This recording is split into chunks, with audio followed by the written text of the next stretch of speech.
TinkerCAD tips, welcome back. This is going to hopefully be part 3 and the final tutorial in the custom font shape generator, where I was making actually 3 different projects from the same basic design. We did the key fob here, we have this straw topper, and today we're going to work on this 2-part phone cord name tag that has sort of like this bevel slot that you can put your cord through and lock the 2 halves together. So let's zoom out here. Let's move our key fob. Oh, let's undo that. Let's move our key fob up out of the way. Let's move our straw topper up out of the way. All right, here we had the basis of what we were working on. We had the background, which we made in part 1. We have the text in the outline. So let's take all of this, slide it up. I'm going to hit Control D to duplicate it. Bring that down here. Now this is 3 parts. I'm going to Shift deselect the background because we have some work to do on that. And I'm going to lift up the text and the outline up out of the way here. Now this is going to be in 2 parts. So I have this first part here. I'm going to hit Control D. And I'm going to lift that second part up out of the way. Let's make that one a little bit thicker. Let's make this one about 5 millimeters for now. This bottom one, let's make this about 3 millimeters. All right, now the first part of this is we have to make the bevel portion of it. Let's bring that out. Actually, let's make the whole portion of it. Let's grab a whole cylinder here. Now, the cord on my phone is 3.7 millimeters in diameter, so I'm going to hold Alt-Shift. I'm going to make this about 3.85. Let's make this a lot taller.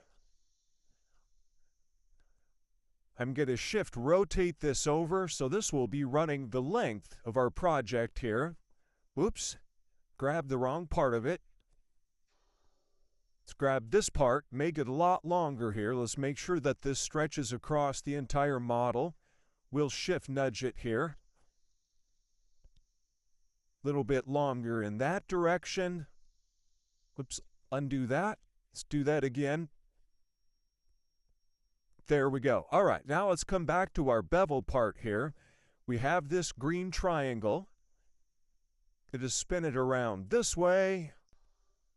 We're going to flip it all the way over. Let's make it that same dark blue color. Going to narrow it up a bit. Now I need to cut off the bottom of that, so I'm going to bring out a whole square. Make sure it covers all of it. Bring it down in size a little bit.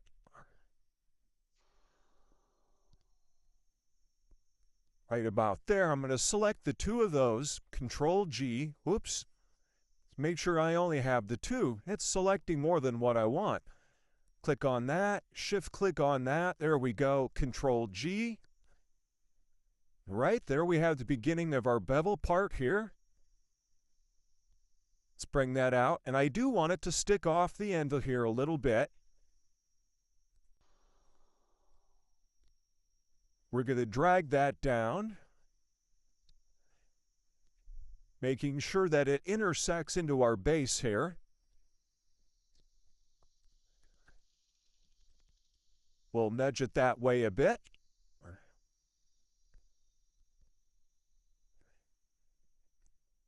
Okay, now we will be cutting this off here at the end to fit the form of that background, so we're not going to worry about that for now.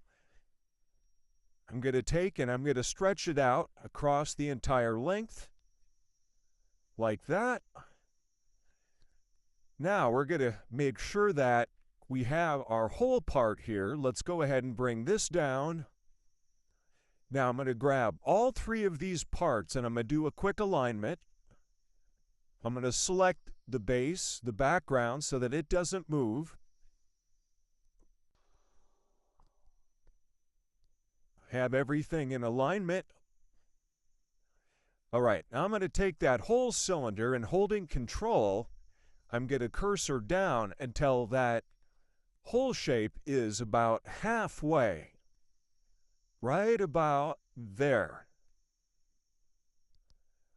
Zoom out here. Let's stretch that out a little bit farther. All right, now we need to cut the top part of this.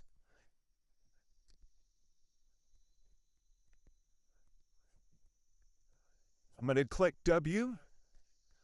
I'm going to put the work plane on the background that's on the work plane there, and I'm going to click on this upper one. I'm going to hit D to drop. All right. Now I'm going to click on this bevel part here. I'm going to hit Control D. I'm going to turn that duplicate into a hole, and then I need to resize it a little bit. I'm going to make it a little bit taller. So we're going to say 3.3, and I'm going to make it a little bit wider. So I'm going to say 13.9. Now I need to realign that with this top part here. So while that's selected, I'm going to shift select the top part, click Align, click the top part, and align them down the center. I'm going to zoom in. Okay, that looks good. Now this cylinder here, I need a duplicate of that. So I'm going to click on it. I'm going to hit Control D. I have the duplicate. I'm going to shift select this hole, and I'm going to shift select the top part, and I'm going to hit Control G or Union Group. Give it a moment to resolve.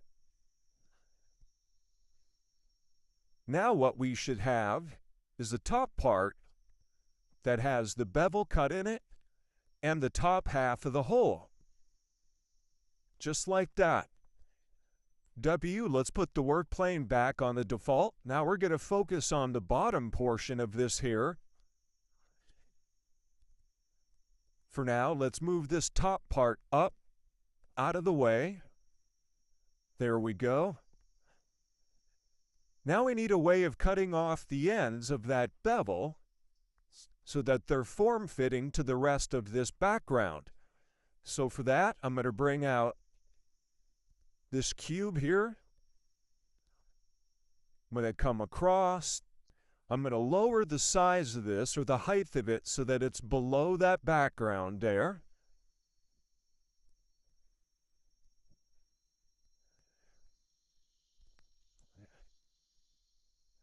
Let's make it a little bit lower. Just like that. I'm going to select it. I'm going to hit Control D. I'm going to shift nudge that down to the other side. There we go. Now on the background, I'm going to select the background. I'm going to hit Control D to make a duplicate. I'm going to turn that into a hole. I can hit the letter H or this up here. I'm then going to shift select the two red rectangles and then Control G to Union Group. Now I'm going to turn that into a hole shape. And if I lift it up here, if I raise the height of it, you can see what it's going to do. It's going to cut off the ends of that bevel. Now that I have all of those, I'm going to select all of that, Control G to Union Group, give it a moment to resolve. Perfect.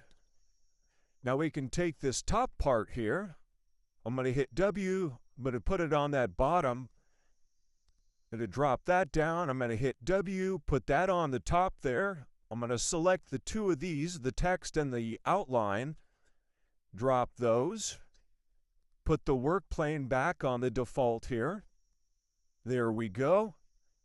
And again, I could now send all four of these objects out as an OBJ to print it that way, or I could union group the lettering, the outline, and this top half to make it an STL.